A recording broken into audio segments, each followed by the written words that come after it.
আসসালামু আলাইকুম রহমতুল্লাহি ওয়া বারাকাতুহু বিসমিল্লাহির রহমানির রহিম। ওই যে দেখা যাচ্ছে আমার মা লতি কাটছে, এটা নাম হচ্ছে লতি।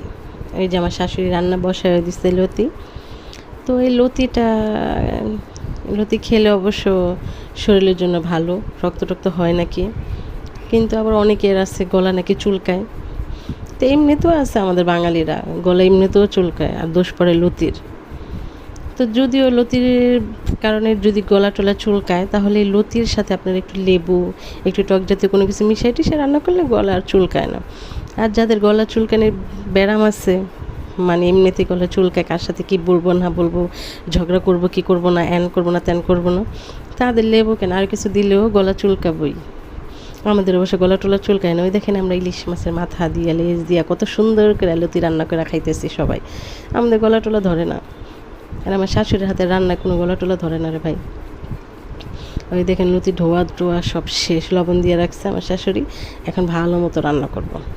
তো যাদের গলা চুলকায় তারা ওষুধও খায়েন, শুধু লতির দোষ দিয়েন না। এদিক সেদিক ঝগড়াঝাটি না কইরা, ঝগড়াঝাটি না লাগাই দিয়া, এদিকে ফুসফুস ওদিকে ফুসফুস না কইরা লতি খান। লতিতে পুষ্টিও দিব, আবার মনে করেন স্বাদও লাগবে।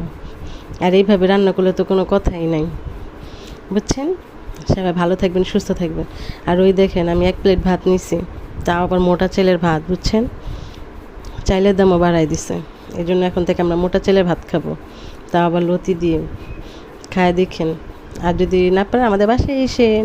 আল্লাহ হাফেজ। আর গলা চুলকানির ডাক্তার দেখায়েন।